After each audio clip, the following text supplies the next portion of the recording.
Tires, those four black rubber things that nobody really pays too much attention to, have brought me to the city of Kolmerberg in Luxembourg. This is the home of Goodyear and their innovation center. Not only do they produce tires here, but more importantly, they're producing the tires of the future. We're going to find out what those look like. There is real chemistry in this show as we strip a tire down to its core ingredients. Uncover the fine-tuning and testing that goes into each and every tire produced, both in the laboratory and of course out in the real world. I get to fulfill a lifelong dream of lapping the Neuschleifer before heading to the south of France, to Goodyear's test facility in Miraval, where I experience firsthand what it's like to be a tire tester. It'll change your attitude to tires.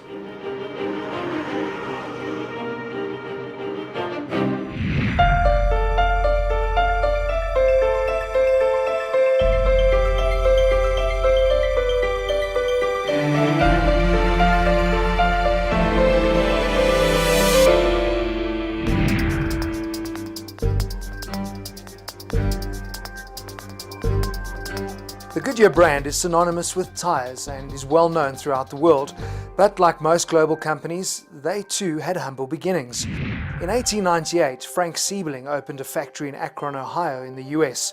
Aided by his brother Charles, they managed to raise the capital needed of $13,500 to begin operations. Timing, as you can imagine, was critical as the nation was on the verge of a revolution, with the demand for bicycle and carriage tires, and of course a new type of horseless carriage that was bouncing into prominence. The fledgling company is named to honor Charles Goodyear, the discoverer of vulcanization. This process of adding sulfur to rubber meant that rubber no longer melted in summer or became brittle in winter. Operations shifted dramatically at the onset of World War II. Goodyear expanded and started producing the Vought Corsair fighter aircraft, over 3,000 of them, for the war effort. Another innovation was the development of airships or blimps for maritime patrol and observation. Incidentally, for Goodyear, they continue to operate these blimps as fantastic moving billboards and camera platforms to this day. When the USA entered the conflict, President Roosevelt offered refuge to the royal families, in particular the Grand Duchess Charlotte of Luxembourg. A friendship developed, and it was during this time that Goodyear and the Grand Duchess paths crossed. The result is that post-war in 1949, Goodyear began a phase of global expansion and built a factory in the town of Kolmerberg. Goodyear first had the idea of setting operation here in Luxembourg. We started with a manufacturing plant, and 60 years ago, actually, we opened our innovation center. At the time, there was a need also to develop products for Goodyear here in Europe because the emergence of new customers and new opportunities, and therefore we also opened a research and development center here in Luxembourg. You'll be forgiven for thinking there can't be much innovation and design in tires. After all, they're rubber, black and round. But you'd also be very wrong. It's not all about tires. I look on your walls, you've got a lot of inspiration from the environment, the world. Is that how the process starts from a design perspective for you? Yes, so exactly, we need to start from something like a trend which we see rising. It can be based on architecture or based on product design, fashion that we are also looking at. Textures that we could find in animals, so everything which is bionic, coming from the nature is also a good inspiration. And we start from there and we do our first designs by hand sketches because we think that you get more freedom, more sensibility in these hand drawings than starting completely from computer. And you can see up to 40, 50 modifications of our initial design up to the final production. And it might take two years to develop one tire.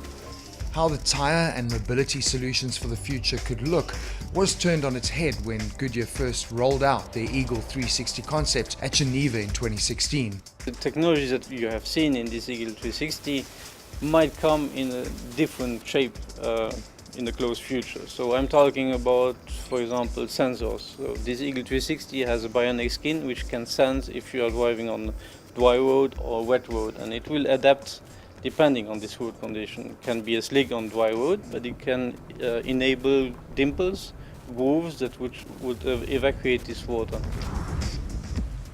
But the future is closer than you think.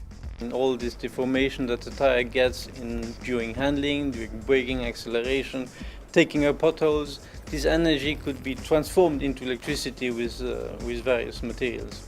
But also a tire gets up to 80 degrees inside while driving, so which means also a huge capacity of energy that could be in some way transformed into electricity.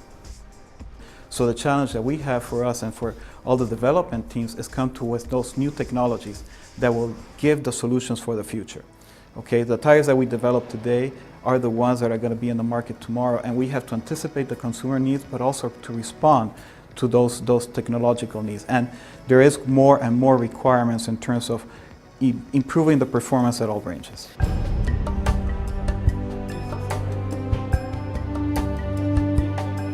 This is not a fashion accessory that matches my watch. The minute that I put these glasses on, we're getting down to serious work. I am a lab rat, and all these things you see set on a table here is not some exotic experiment to create something that's going to take over the world.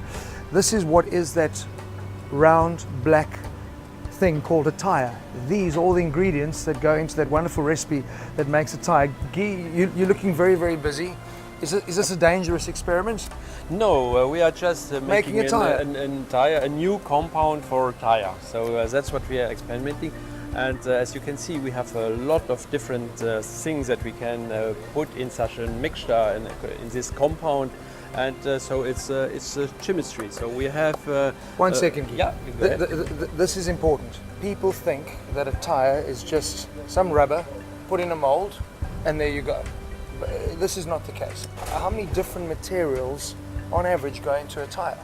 So in average, I would say we have about 20 different materials. So starting with polymers, so natural rubber, synthetic rubber. We have carbon black over here, so very important. Very important also today, the new tires include all silica. So as you can see, it's very, very volatile. So coming out of sand somehow. And we have protective, so vaccines which protects our tires on the road, again the sun, again gasoline on the road. Further on, and most important at the whole end, is the sulfur, so that makes our compound pure. Okay. I will show you some thing on this. So all of this comes together in some wizardry, some magic potion, and we end up with a tire. Yes, that's it. Wow. Innovation is at the heart of all they do, and as you will see in the show, there are just so many stages in the development process of any new tire. Yet for me, it's here in the lab where it comes to life, where creativity and chemistry come together. This is, after all, the foundation of all tires. Another small experiment on your way. You see here we have one compound which is highly loaded and one compound which is not highly loaded. So that's the difference between rolling resistance. You can imagine here we have a very good rolling resistance, yeah. And you are the bad rolling resistance. And oh, jeez. I thought I had good hands. Just check it, that thing goes nowhere. So just because they all look the same on the outside, black and round, doesn't mean they are. So once a new compound has been cured or vulcanized, the testing begins. The speed test is a test to extreme, to failure. Using a stroboscopic light, you can clearly see the deformation in the tire, that wave pattern on the sidewall. Now this is how tires are speed rated. Tires will also be subjected to endurance, durability and rolling resistance tests, and they also have machines which can simulate slip, braking and acceleration. But the testing doesn't stop. 24 hours a day, they have 3 shifts, and all this data is fed back into the system so that changes can be made to compound and design, and then the process starts again. The testing isn't just restricted to the laboratory. The relationship between tyre and car is obviously a critical one, and Goodyear works closely with manufacturers in developing and testing tyres on specific models. But there's another tyre performance test that wasn't as obvious, but one I found most interesting. This is the noise lab that we're using, of course, and the first thing you see is that it's a typical noise isolation, except for the floor. Okay. And we've got one big advantage testing tyres, and that is that the tyre noise, of course, is created at ground level between where the tyre is contacting that road surface. And so for us, one big advantage is when we're making this measurement, because the noise is coming at ground level, it's going directly to the microphones. We don't have reflection off the floor. The tyre is nothing more than a drum. And if you hit the tyre, it will resonate like a drum. And of course, when we go to a rough surface like this, it's not the tread design anymore, but it's the whole structure of that tyre vibrating which is creating the noise. So two main aspects of noise then, the structure of the tyre vibrating coming from rough road surfaces, and a possible noise being created by the design of the tyre itself. Then it's very easy for us to find where the source is. We'll do a test on a car with our instruments, with our microphones in the car. We identify what is the frequency of the noise that we would like to remove, and we can see very clearly whether that frequency can be generated by the tread design or whether it's one of the structural frequencies coming from the vibration of the tyre. If you think about that the tire is the only point of contact between the vehicle and the road, you can already have an appreciation of how demanded is that tire from a performance perspective. Now, that tire is also going to influence how the vehicle handles, how the vehicle grips, and all the characteristics of that vehicle interacting with the road. But of course, tyres don't live in a laboratory, they live in the real world. And this is what this is, the actual evaluation centre here in Collenberg, where the tyres get put onto cars, driven by test drivers to evaluate them in real world environment. I'm going to get to experience that. There are a lot of different kind of tests what we do for the development, and this is one part of it. This is the one you like the most? This one is the most interesting, yes. So I see the corners are all very, very different. Some are very tight. This is to really test all the dynamic abilities of the tyre. Yes, this test is foreseen to check how the tire is working. I mean, on heavy handling, if it's quite okay to drive, if you have a good response, and it's still easy to handle.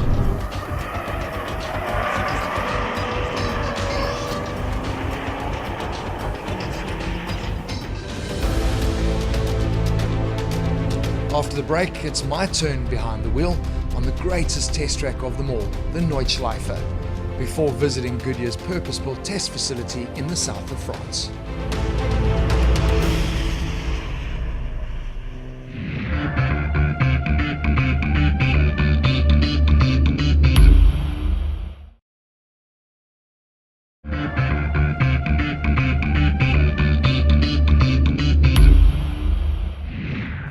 The Nürburgring is a motoring mecca, a hallowed ground filled with legend and bravado. Opened in 2009, the museum and theme park, like the circuit, have faced some challenging times, but a walk through the museum brings you face to face with legendary drivers and their iconic racing machines.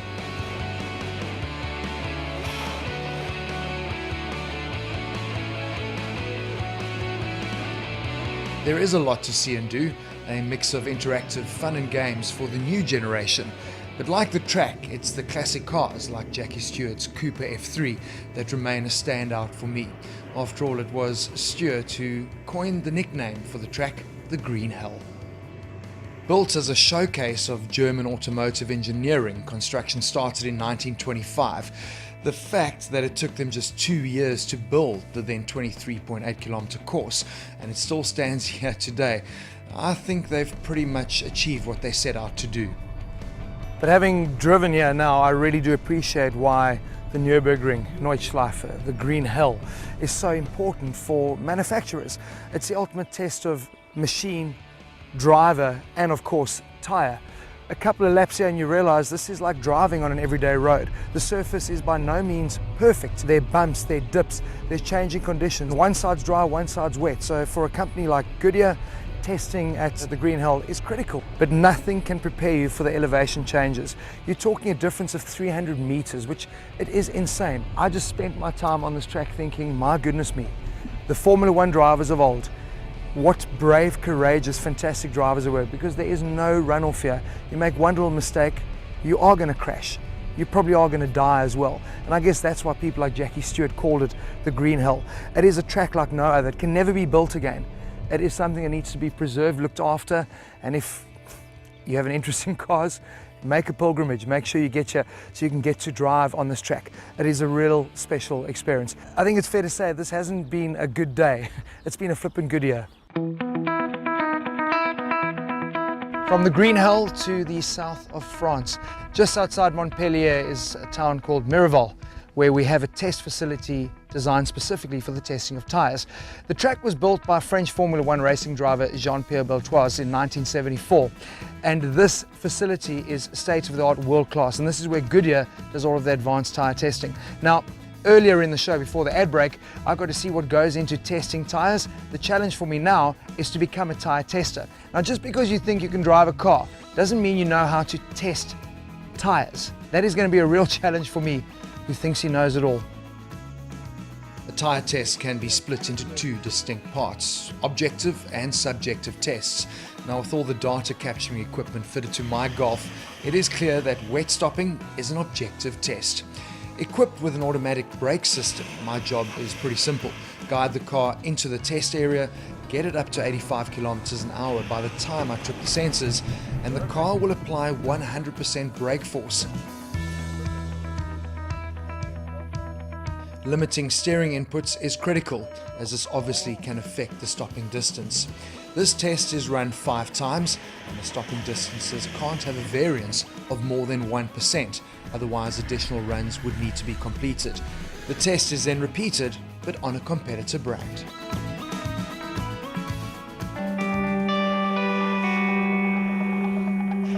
So what happens when you're going through a corner and you suddenly hit a puddle of water? The car's going to behave in a funny way, isn't it? Well, that's what this test is. The challenge here for me as a driver is to be consistent in terms of speed and consistent in terms of steering input.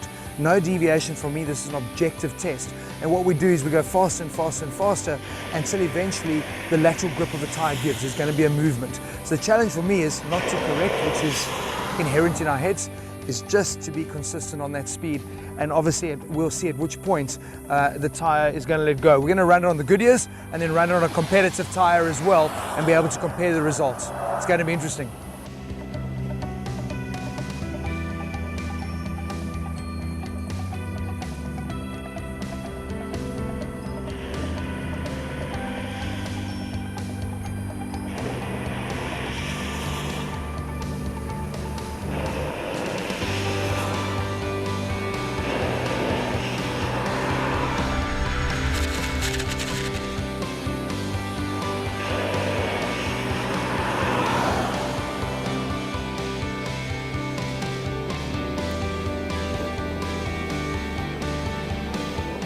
The Miraval test facility is geared up to test all types of tyres, Goodyear's popular Wrangler tyre certainly earning its all-terrain credentials.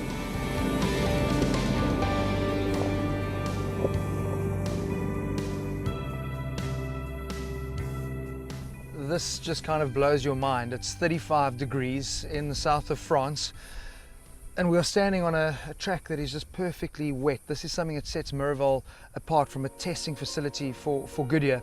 They have a 1.1 kilometer wet dynamic handling track.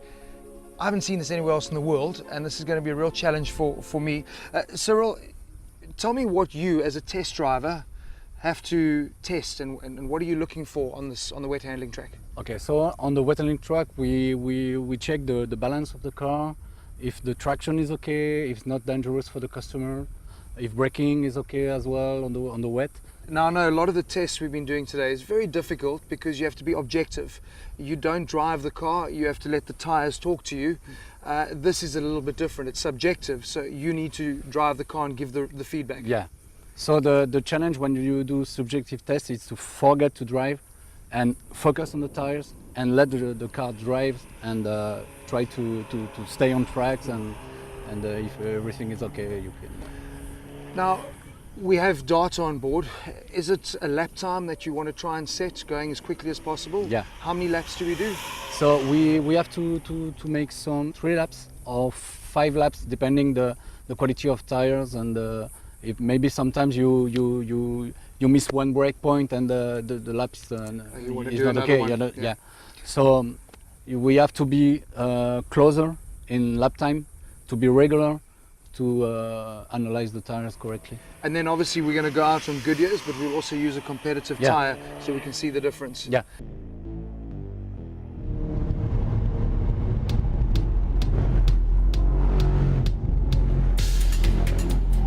Very good, eh?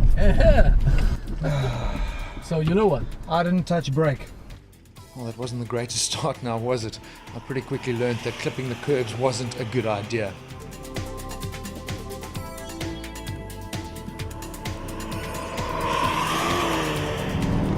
It's very consistent, Yeah. front and back. Yeah. So I find it quite easy to balance with just accelerator without having to brake too much. Yeah. But most customers are going to come on the accelerator like this, and then you can feel it just loses that grip. Yeah. But the rear doesn't slip.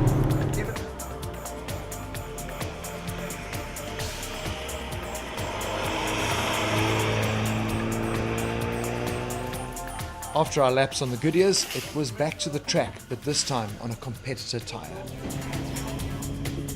Something doesn't feel right. There's a shift here when you go in here. There, already I'm sliding.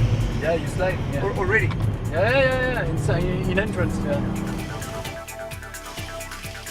At the end of the test, Cyril and I completed the comprehensive report, giving our input and scores.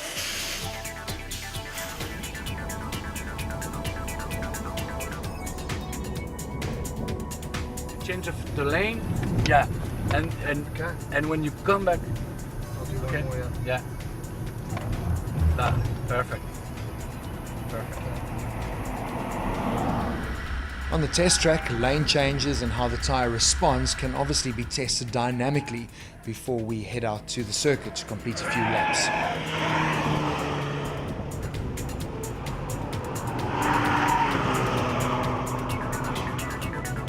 Now, where the normal on-road test we saw earlier would see you judging tyre noise and comfort, on track it is dynamic and extreme.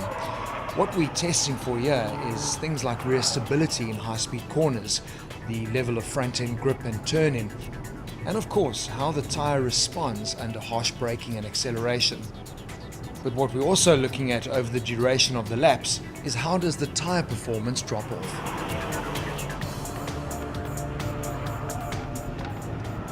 The brake seems still okay, no? Yeah, I'm not as good as you. Yeah. But all of this, no brakes. No.